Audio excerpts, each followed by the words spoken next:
It was the kind of evening that felt perfect.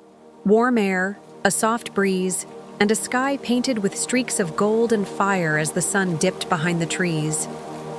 Joe had always been a man who found peace in quiet places. After years of working in the city, he'd moved back to the countryside where the air was clean, the nights were silent, and the stars looked close enough to touch. That summer, he had finally done something he'd always dreamed of. He bought himself a little fishing boat. It wasn't much, just an old aluminum boat with an outboard motor, but it was his, and it made him smile like a kid. He talked about it constantly, polished it every weekend, and even named it Wanderer. And once it was ready, he chose Black Hollow Lake as the first place to try it out. Black Hollow Lake sat at the edge of dense forest, miles away from the nearest town. Locals whispered about it from time to time. Strange tales passed down over coffee or beers. A man once said he heard voices while fishing there. A woman claimed her husband came back from the lake pale and trembling, refusing to ever explain what had happened. Even the old ranger in town mentioned, half-jokingly, that the place was cursed. But stories like that were common in small towns. Joe, being a man of reason and little fear, didn't give them much thought. He just wanted a peaceful night on the water, away from people, away from the noise of the world. He arrived at the lake just as the last rays of sunlight were touching the treetops. The dock creaked under his boots as he loaded his gear into Wanderer. Fishing rods, a small cooler, a flashlight, and a tackle box that had seen better days. The water looked calm, too calm even, like a giant mirror reflecting the sky. A few dragonflies buzzed around and the sound of frogs echoed from the shore. It was quiet. Almost too quiet. But Joe didn't notice. He was smiling to himself, humming a little song as he pushed the boat out and climbed in. As Wanderer drifted slowly toward the middle of the lake, the trees around the edge began to blur into dark shapes. The forest loomed like a sleeping giant, unmoving and watchful. Joe dropped the anchor and cast his line. He leaned back, cracked open a can of soda, and let the peacefulness wrap around him. The boat rocked gently. The water lapped softly. And for a long while, everything felt just right. But as the sun disappeared completely and the sky turned from purple to black, a strange feeling began to creep in. It wasn't sudden. It was slow, like a change in air pressure, or the way the room feels different when someone enters silently behind.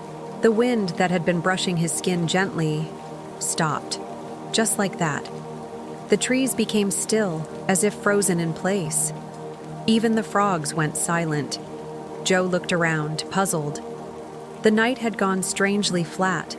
No breeze, no chirping, no rustling leaves.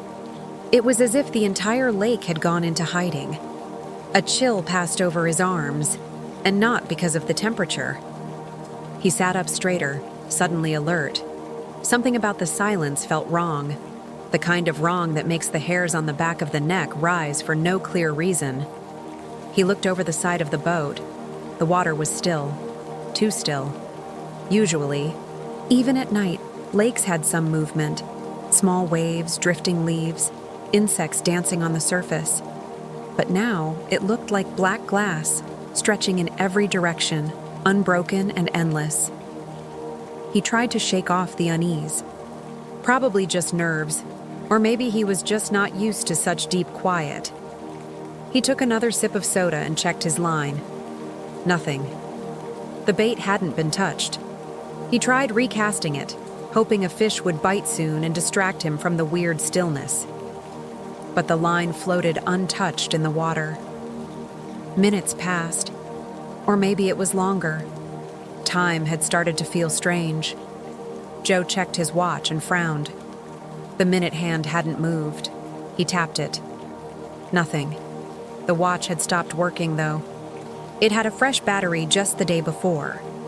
Then came the splash. It was sharp, sudden, and heavy. Not like a fish. This was loud, almost violent, like someone had dropped a huge rock into the water nearby. Joe jumped, his heart leaping into his throat. He turned quickly, scanning the lake with wide eyes. But there was nothing. Just darkness. No ripples. No movement. Just the echo of that single deep splash ringing in his ears. He reached for the flashlight. The beam of light cut through the night, shaky in his slightly trembling hand. He aimed. It where the sound had come from. Off to the left, maybe 20 feet away. The light caught only more water. Still. Black. Empty. But something about that spot didn't sit right with him. The way the light hit it. It looked deeper somehow. Darker than the rest of the lake. He narrowed his eyes, trying to focus. Was there something under the surface? A shadow? A shape? He shook his head and backed away from the edge of the boat.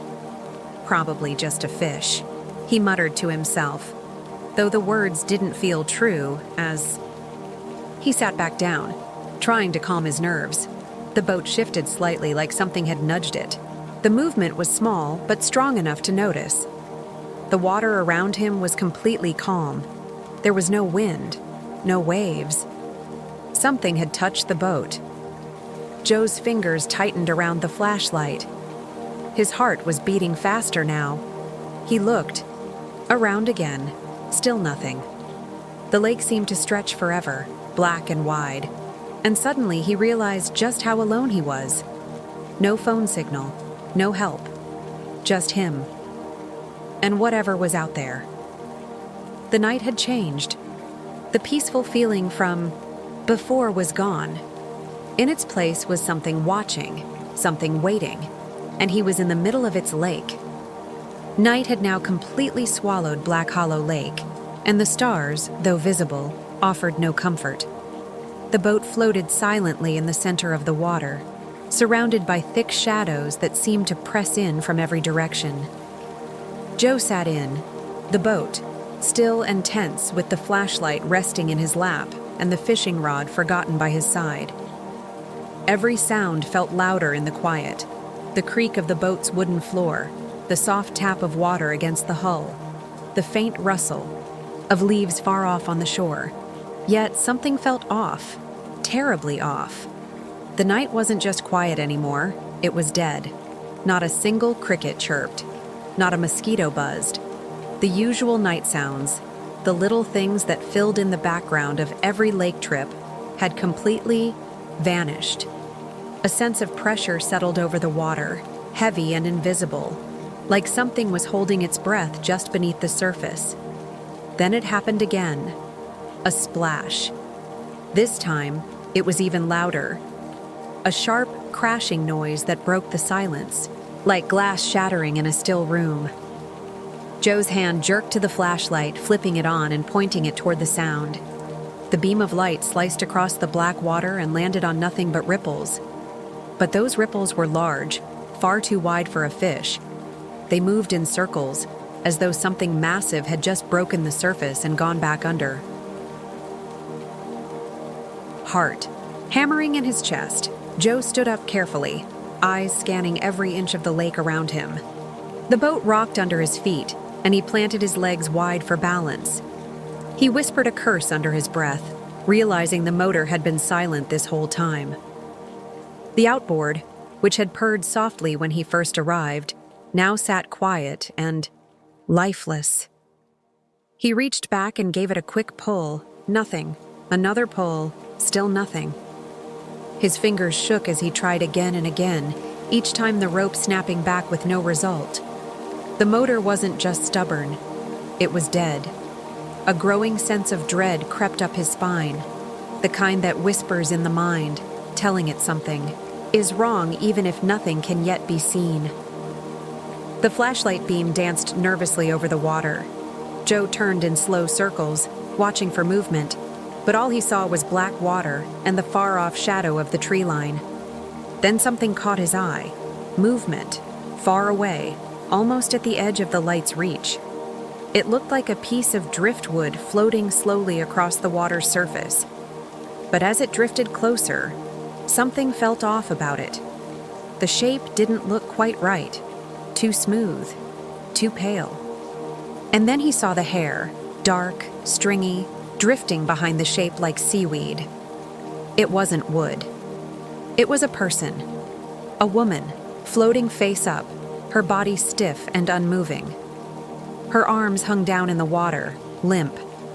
Her eyes, wide and glassy, stared at the sky without blinking. Her skin was pale, almost blue, and looked too perfect, like wax. Joe froze, the light trembling in his grip. The woman floated closer, though the water around her didn't ripple. She wasn't being pushed by current or wind. There was no wind. She was gliding. Something unseen was pulling her toward the boat. His mouth opened to call out, but no words came. His voice had vanished, strangled by fear. The woman stopped about 10 feet away. Then, with a slow motion that seemed impossible for a body so lifeless, her head turned. Not her whole body, just her head. It twisted toward the boat like it was being turned by invisible fingers. Her eyes locked onto his. A chill colder than anything he had ever felt ran through his bones.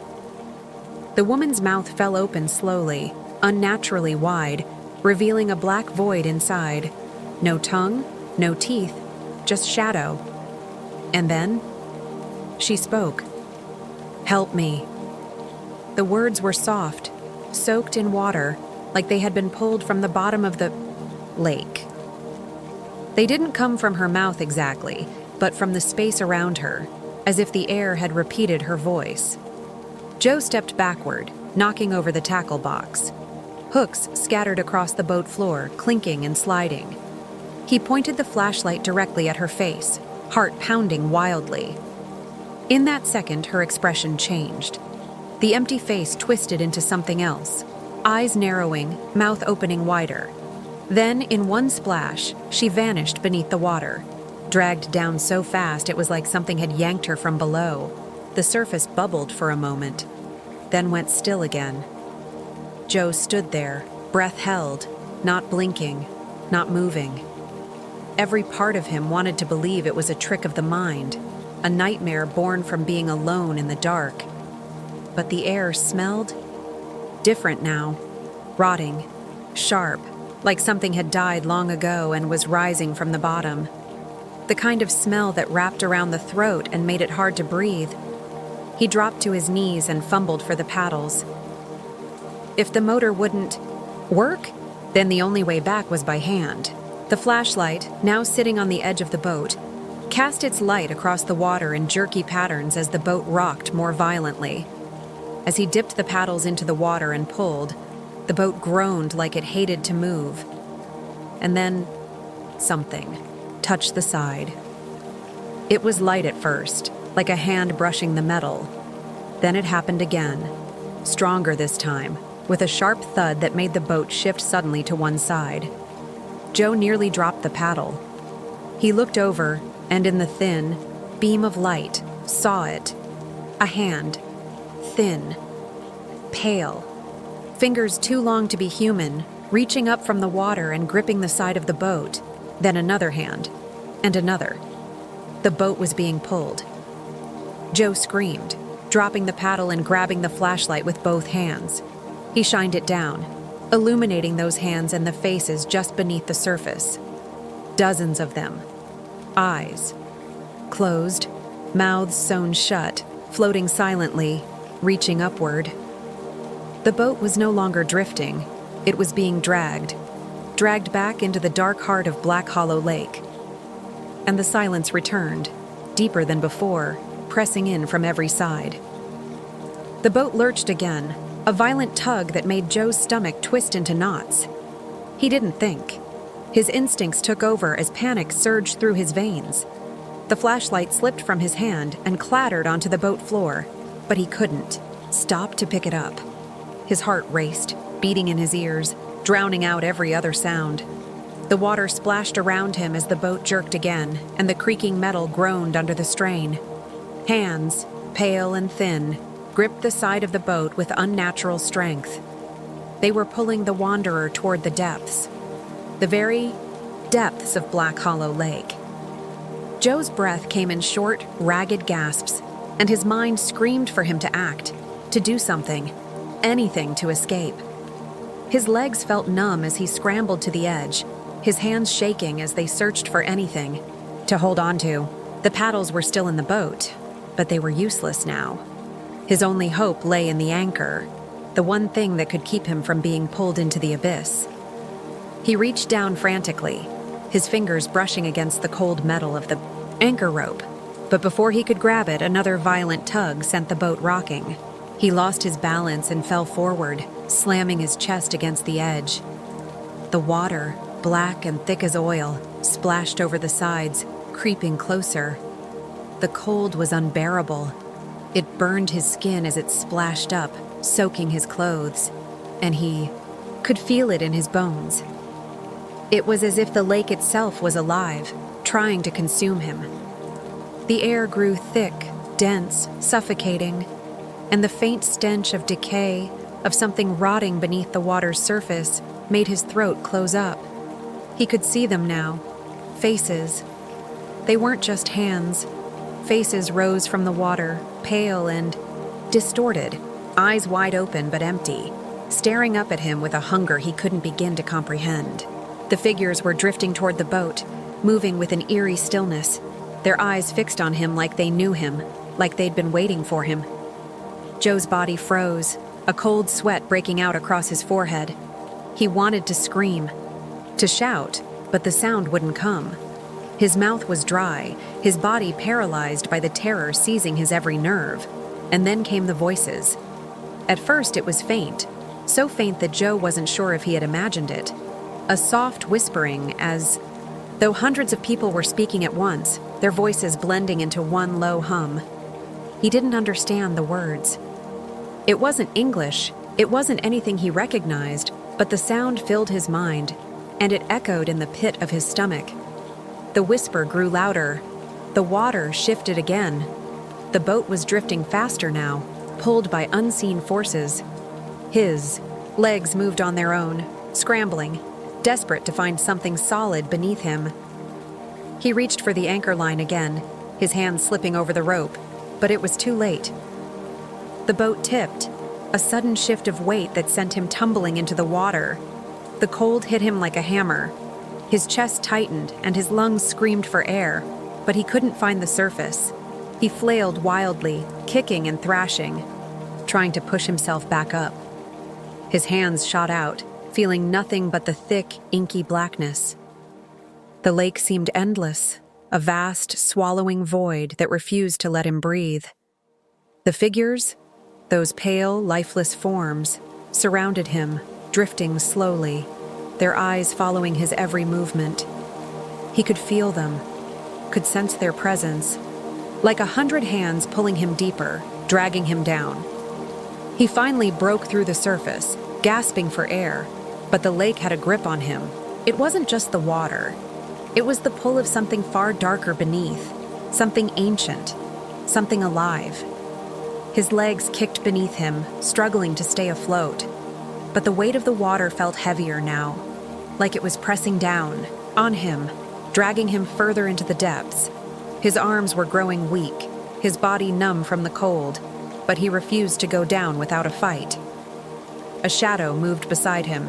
He turned, his heart pounding even harder in his chest. But there was no time to react. A figure, no, not a person, not anymore, lunged at him from the depths. Its body was twisted and misshapen, its arms long and sinewy, with fingers that stretched and reached toward him like the claws of some ancient creature. The thing's face was obscured, hidden beneath a mass of tangled hair, but Joe could feel its eyes, cold and unblinking, boring into him. It reached out, its hand like a vice, locking around his wrist with a grip that was too strong to escape. He gasped, trying to pull free, but the creature was stronger than anything he had ever encountered. His arm burned with the pressure, and for a moment, he thought it might snap in half. Panic surged through him like fire, and he kicked harder, twisting his body, desperate to break free. The creature let out a low growl, a sound that seemed to vibrate through the water, and Joe felt a cold wave of dread wash over him. The grip on his wrist tightened, and for the briefest second, he thought it might drag him down into the dark maw of the lake, never to be seen again. But just as suddenly as it had appeared, the creature released him. Joe's heart pounded in his ears, and he barely managed to take a breath before another violent pull sent him under again. The water closed over his head, and for a brief moment, everything went dark. When he opened his eyes, the lake was different. The water, once so cold and dark, now shimmered with a strange, unnatural light. A faint glow seemed to emanate from the depths, as though something beneath was radiating energy. The figures in the water were still there, but now they looked different. Their eyes, once empty, now glowed with a faint, sickly green light, and their mouths were stretched wide as though in a silent scream. Joe's breath caught in his throat. There was no escaping them, no escaping the lake. It was then that he saw something else. Far below, beneath the thrashing bodies of the figures, something massive stirred. Its shape was indistinct, but there was no mistaking the size of it.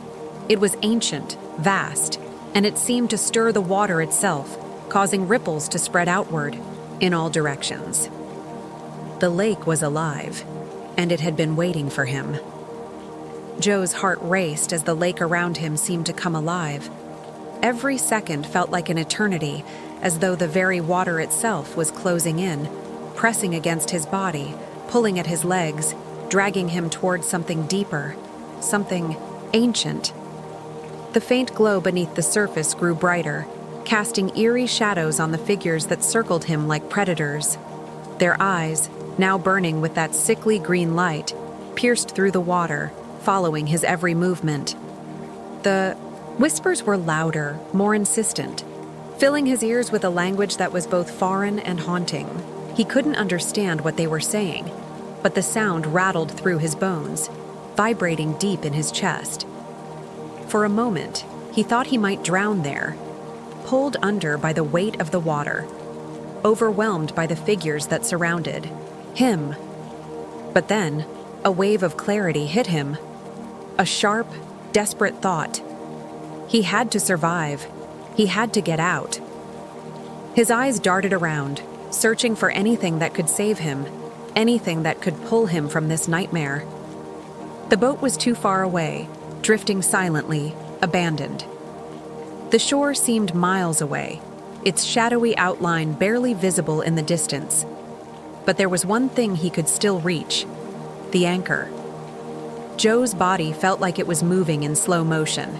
As he kicked toward the anchor line, his legs heavy and sluggish in the cold water, his mind was foggy, clouded by fear, but the anchor line was his only hope. If he could get a hold of it, pull the boat closer, he might still have a chance. He reached down, his fingers brushing the rope, and pulled. But it wouldn't budge. It was tangled, wrapped around something beneath the water's surface. The more he tugged, the tighter it seemed to get, as though the lake itself was trying to keep him from escaping. Panic surged through him, and for a moment, he thought he might lose his grip, pulled away by the current. But then, as if on cue, the water around him shifted. Baby voglio very wins and inexorably, he at his lily tree, him be further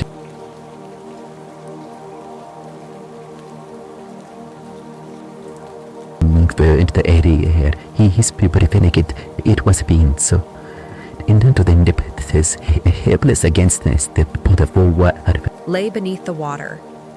The figures were closer now, their faces hovering just beneath the surface, mouths wide in silent screams. The coldness of their touch sent a shock through his body, and he could feel their fingers brushing against him, their icy presence suffocating him. In that moment, Joe's mind raced, trying to make sense of the madness around him. The figures, the voices, the glow beneath the water. It all felt wrong, unnatural. But it wasn't until he saw something else, something far more terrifying than the figures themselves, that he understood the true horror of Black Hollow Lake. beneath the surface, moving slowly, an enormous shape stirred. It was impossible to make out its full form, but the sheer size of it was undeniable. It was as if the lake itself had a heart, a monstrous, beating heart that pulsed beneath the water, sending waves of energy through the dark depths. The creature, if it could even be called that, was ancient, a thing from the depths of time, far older than anything Joe had ever known. Its movements were slow, deliberate, and its presence filled the water with an oppressive, suffocating weight. As it moved, the water seemed to part around it, the surface rippling with unnatural force. It was as if the lake itself was alive, feeding off the terror, feeding off the fear that had consumed Joe. His breath caught in his throat as the creature drew closer. It was massive, its form twisted and contorted, but there was no mistaking its intentions. It wasn't interested in the figures that circled him. It was after him. The lake had claimed him, and now it was ready to pull him under. With every ounce of strength he had left, Joe fought back. His body was tired, his mind foggy, but survival instinct had kicked in. He couldn't let the lake take him. He couldn't let it win. He gritted his teeth and reached for the anchor line again, pulling harder, his muscles screaming in protest. This time, the rope gave. Slowly, inch by inch, the boat drifted toward him. The figures around him seemed to hesitate, as if sensing the shift, but they didn't back off. They pressed closer, their eyes glowing brighter, their hands reaching for him. The boat was within reach now. He could almost taste the safety of it, the sense of escape. But the creature beneath the water wasn't done with him. It surged forward with terrifying speed, a dark shape that seemed to rise from the depths like a tidal wave. The water churned violently as the creature neared, and Joe knew deep down that if he didn't make it to the boat in time, there would be no escape, no chance of survival. With a final burst of energy, Joe lunged for the boat, his fingers brushing the edge of the hull. The figures were closing in, their cold hands grazing his back, pulling at his legs. He screamed, pulling himself up, his fingers slipping on the slick surface of the boat. Just as he thought he might be pulled back into the lake, a final surge of strength coursed through him.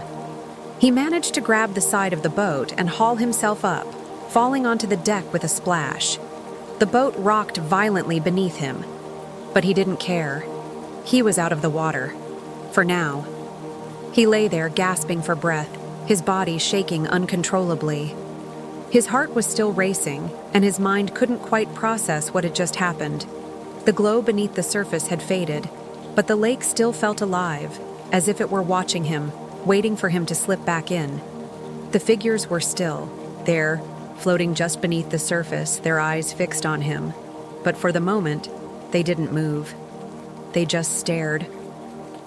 Joe reached for the paddle, his hands shaking so badly he could barely grip it. He had to get away. He had to leave Black Hollow Lake behind before it pulled him back in. He wasn't sure how long he would last, how long he could keep paddling, but the shore seemed so far away. The boat rocked again, and the whispering voices started up once more, faint at first, but growing louder with every passing second. Joe began to paddle. His thoughts raced. Had he really just escaped? Was the lake truly done with him? He didn't know. The fear that had gripped him so tightly now refused to let go. His hands gripped the paddle with white-knuckled intensity. As he pushed the boat forward, the glow of the shore still distant on the horizon. But the lake, Black Hollow Lake, would never let him forget what it had done. It would never forget him. He could feel its presence lingering just beneath the surface, waiting. Always waiting. The struggle wasn't over. And no one who ventured into Black Hollow Lake ever truly left. Not completely.